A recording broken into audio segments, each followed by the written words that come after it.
کہ اسی لیے سمجھ لو حاکم جذبات کی رو میں نہیں بہتا، حاکم سوچتا ہے، وہ دھیان لگاتا ہے، جیسے یوگی دھیان لگاتا ہے، حاکم دھیان لگاتا ہے۔ یہی فرق ہے، حاکم دھیان لگاتا ہے، وہ دھیان لگا کر فیصلہ دیتا ہے، وہ سچا یوگی ہے۔ اسی طرح مذہب اور قوم کی سب سے بڑی خدمت حاکم کرتا ہے جو جذباتی نہیں ہوتا۔ اور پھر مولوی سے کہتا ہے کوتوال کہ اب بتاؤ یہ کبیر داس کیا کہتا ہے؟ مولوی نے کہتا ہے مندر میں مت جاؤ، مسجد میں مت جاؤ، پنڈت پجاریوں کو بھی گالیاں دیتا ہے، مولوی ملاؤں کو بھی گالیاں دیتا ہے۔ کوتوال نے کہا پنڈت پجاریوں کو گالی دیتا ہے تو بے شک دیتا پھر، مگر ہمارے دین کو گالی نہ دے۔ مولوی ٹھٹھولیاں کرتا ہے، مذاق اڑاتا ہے۔ کوتوال نے مسکرا کر کہا کہ جو آدمی لوگوں کو دین کے خلاف بھڑکاتا ہے وہ انہیں نظام کے خلاف بھی بھڑکاتا ہے۔ اس کا یہی مطلب سمجھنا چاہیے، وہ نچلے طبقے کے لوگوں کو سرکش بنا رہا ہے۔ کون لوگ ہیں اس کے ساتھ؟ تو مولوی کہتے ہیں کہ بہت سارے لوگ ہیں، اس جیسے کوت کہنے والے تو 2-3 ہی ہیں، لیکن غریب لوگ، ہندو مسلمان نیچ جات کے سبھی لوگوں کو وہ گھیر لیتا ہے، وہ اس کی بات سنتے ہیں۔ تبھی باہر کوئی بھکاری کبیر کا پد گاتا ہوا چلا جا رہا ہے۔ بھکاری بہت ملے موہی نیمی دھرمی، پرات کرے اسنان، پیپر پاتھر پوجن لاگے، تیرتھ بنے بھلانا، بہت ہی دیکھے پیر اولیاء، پڑھے کتاب قرآن، کرے مرید قبر بتلاوے، انہوں خدا نہ جانا۔ تو اس پرکار ایک بھکاری کبیر کا ایک دوہا گاتا ہوا وہاں پر گزرتا ہے۔ کوتوال صاحب کہتے ہیں کہ یہ کون ہے؟ مصاحب کہتا ہے کہ باہر گلی میں کوئی گا رہا ہے۔ مصاحب اٹھ کر کھڑکی کی اور جاتا ہے، تب بھکاری کی آواز آتی ہے، وہ بولتا ہے کہے کبیر سنو بھائی سادھو، ان میں کون دیوانہ؟ کوتوال کیا یہ کبیر ہے؟ مولوی اٹھ کر کھڑکی کی اور جاتا ہے، یہ کبیر داس نہیں ہے حضور، اسے تو میں نے دیکھا ہے، یہ تو کوئی اندھا بھکاری ہے، گا گا کر بھیک مانگ رہا ہے۔ تب مصاحب کہتا ہے پر کبیر کا کوت گا رہا ہے۔ کوتوال مسکراتا ہے، ہمارے ہی گھر کے سامنے۔ چوبدار سے کہتا ہے اس آدمی کو اندر بلا لاؤ۔ چوبدار باہر جاتا ہے۔ مصاحب کبیر اور اس کے ساتھیوں کے کوت بہت لوگ گاتے پھرتے ہیں۔ تبھی اندھا بھکاری ہے وہ اندر آتا ہے، اس کے ساتھ کوتوال باتیں کرتے ہیں اور پوچھتے ہیں کہ یہ تم جو گا رہے ہو وہ تم نے کہاں پر سنا؟ تو اس نے کہا کہ میں نے تو لوگوں سے سنا تھا، 2-3 بار سنا تو مجھے یاد رہ گیا تو میں گانے لگا۔ پھر کوتوال اسے پوچھتے ہیں کہ اور کوئی کوت تمہیں آتا ہے تو وہ بھی سناؤ۔ تو اندھا بھکاری کہتا ہے کہ ہاں دوسری کوت بھی مجھے آتی ہے، اور وہ اسے سناتا ہے۔ وہ کہتا ہے کہ وہی مہادیو وہی محمد برہما آدم کہیے، کو ہندو کو ترک کہاوے، ایک جمی پر رہیے، وید کتاب پڑھے وے کتبا وے ملا وے پانڈے، بوگی جوگی نام دھرایو ایک ماٹی کے بھانڈے، کہیں ہی کبیر وے دونوں بولے۔ اس طرح جب بھکاری گاتا ہے تب کوتوال اسے بیچ میں ہی روک دیتا ہے اور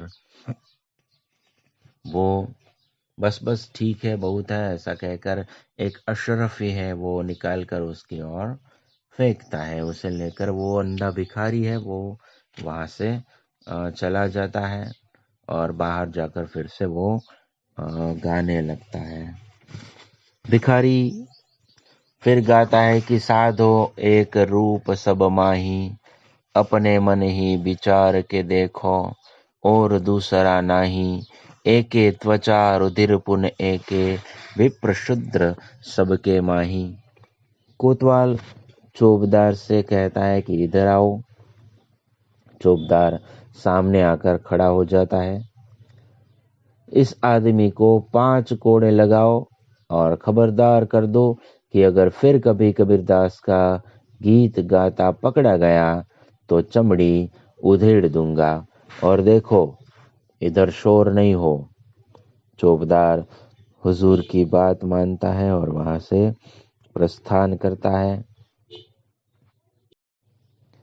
کوتوال دمبھ اور آتم سنتشٹی سے، اب تم کیا سمجھتے ہو؟ ہم نے کبیر داس کو کیوں نہیں پکڑا؟ اس اندھے بھکاری کو کیوں سزا دی؟ مصاحب حضور اتنا بولتا ہے.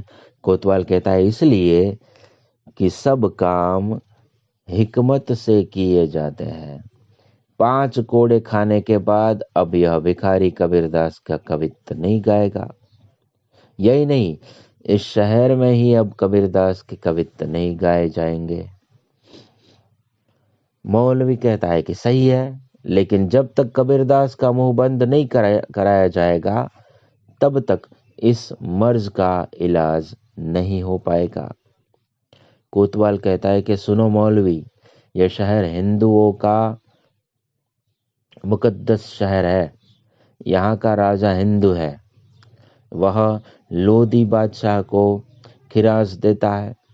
اگر محمد کے مذہب کے نام پر اس آدمی کو پکڑ کر سزا دیں گے تو کسی کو برا لگ سکتا ہے. مولوی کسی کو کوئی برا نہیں لگے گا. ہندو لوگ تو ہم سے بھی زیادہ اس آدمی سے عاجز آئے ہوئے ہیں. وہ آئے دن ان کے مذہب کو بھی برا بھلا کہتا پھرتا ہے. کئی بار وہ اسے سزا دے چکے ہیں. کوتوال تم کبھی نہیں سمجھو گے. تم کیا سوچتے ہو ہمارے لیے کبیر داس کو سزا دینا مشکل کام ہے؟ وہ رک کر کہتا ہے کہ کون آدمی ہے یہ کبیر؟ کیا کسی راجا کا بیٹا ہے؟ مصاحب کہتا ہے نہیں حضور. کوتوال کیا وہ کوئی رئیس ہے، صاحب جائیداد ہے؟ کتنی حویلیاں ہے اس کی؟ کتنے ہاتھی گھوڑے ہیں اس کے پاس؟ مصاحب کہتا ہے کہ آپ تو حضور مذاق کر رہے ہیں. جولاہے کے پاس کہاں ہاتھی گھوڑے ہوں گے؟ کوتوال کل بڑے چوک میں ہمارے حکم سے کتنے آدمیوں کو ہاتھی کے پیروں کے نیچے کچلوایا گیا تھا؟ مصاحب 3 تھے حضور. کوتوال کیا ان میں سے کوئی زندہ بچا تھا؟ مصاحب بچ کیسے سکتا تھا حضور؟ ابھی بھی تینوں کی لاشیں چوک میں پڑی ہے. کوتوال کیا کبیر داس جولاہے کو ختم کرنا ہمارے لیے مشکل کام ہے؟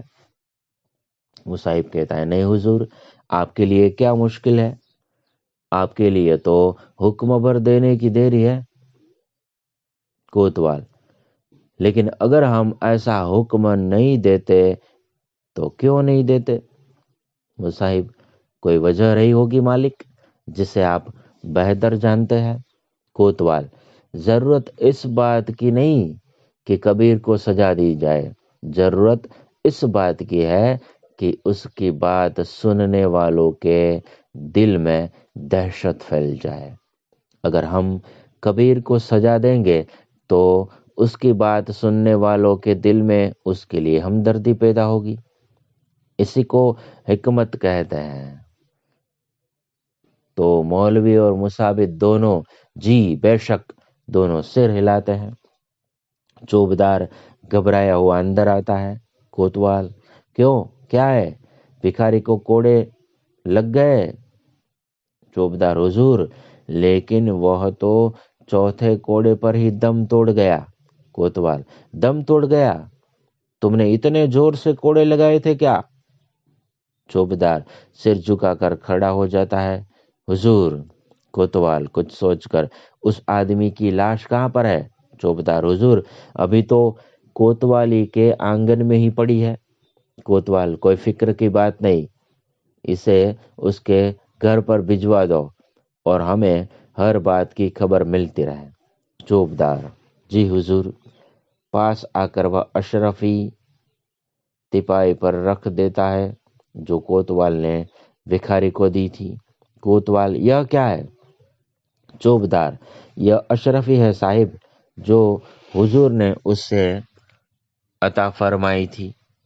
کوتوال: اس سے سبھی کو کان ہو جائیں گے۔ جب اس کی لاش گلی گلی لائی جائیں گی اور ساتھ میں سرکاری آدمی ہوگا تو اپنے آپ دہشت پھیلے گی۔ تم لوگ جا سکتے ہو۔ کوتوال اٹھ کر کھڑکی کی اور چلا جاتا ہے اور پیٹھ پیچھے ہاتھ باندھے باہر کی اور دیکھنے لگتا ہے۔ مصاحب اور مولوی آداب بجا کر وہاں سے چلے جاتے ہیں اور تبھی اس تیسرے درشیہ کا پردہ وہاں پر گر جاتا ہے۔ تو یہ جو پورا کا پورا تیسرا درشیہ ہے وہ کوتوال، مولوی اور کوتوال کا جو مصاحب ہے، ان تینوں کے دوران جو باتیں چلتی ہے اسی میں یہ درشیہ چلتا ہے۔ تو مولوی جو بات لے کر آیا ہے کہ کبیر کو سزا دی جائے، لیکن کوتوال اپنی بدھی لگاتا ہے اور مصاحب کو بتاتا ہے کہ دیکھو اس میں جذباتی نہیں ہونا چاہیے۔ جذبات میں آ کر آنے والے لوگ کچھ نہیں کر پاتے، لیکن جو حکیم لوگ ہوتے ہیں، جو حکومت کرنے والے میرے جیسے لوگ ہوتے ہیں، وہ اپنی بدھی سے کام لیتے ہیں۔ اس لیے کبیر کو سزا دینا ویسے اس کے لیے کوئی بڑی بات ہے نہیں، سزا دے سکتا ہے، لیکن کبیر کو سیدھی سزا دینے پر کبیر کو ماننے والے لوگ ہیں، جو اس کے کویت گانے والے لوگ ہیں، اس کے من میں کبیر کے لیے ہمدردی بڑھے گی۔ تو کیا کرنا چاہیے؟ تو کرنا یہ چاہیے کہ ان لوگوں کو مارنا چاہیے، پیٹنا چاہیے جو کہ کبیر کے دوہے سنتے ہو، اس کے کویت، اس کے گیت گاتے ہو۔ یدی ان لوگوں کے ہردے میں یدی ڈر پھیلا دیا گیا تو وہ لوگ کبھی کبیر کے کویت نہیں گائیں گے۔ اس کا ایک نمونہ پیش کرنے کے لیے جو اندھا بھکاری ہے اس کو وہ کوڑے لگوانے کا حکم دیتا ہے۔ پھر اس کا جو چوبدار ہے اسے کوڑے بھی لگاتے ہیں، لیکن 4 ہی کوڑے کھانے کے بعد وہ اندھا بھکاری دم توڑ دیتا ہے، مر جاتا ہے۔ پھر وہ گھبرایا ہوا اندر آ کر کوتوال کو بتاتا ہے کہ وہ جو اندھا بھکاری تھا وہ تو مر گیا۔ تو کوتوال پوچھتے ہیں کہ کیسے مرا؟ تو چوبدار کہتا ہے کہ میں نے کوڑے ہی اتنے زور سے مارے تھے کہ 4 مارے کہ وہ مر گیا۔ اس پر کوتوال کہتا ہے کہ کوئی بات نہیں، اس کی جو لاش ہے وہ اس کے گھر بھجوا دو، اور راستے میں گلی میں محلے میں اس کی لاش جب نکلے گی اور لاش کے ساتھ سرکاری آدمی بھی ہوگا تو لوگ دیکھیں گے اور سمجھیں گے کہ دیکھو کوتوال کے ورد میں، سرکار کے ورد میں جانے کے کیا پرینام ہوتے ہیں، اور اسے دیکھ کر لوگوں کے دل میں ہمارے لیے دہشت یعنی ایک ڈر پیدا ہوگا، اور پھر وہ حکومت کے خلاف جانے کی کوئی حماقت نہیں کریں گے، اور اس سے ہمارا جو کام ہے وہ بنے گا، ہماری دہشت ہے وہ لوگوں میں پھیلے گی، اور ہمارے جو کام ہے وہ سب صحیح طریقے سے، صحیح ڈھنگ سے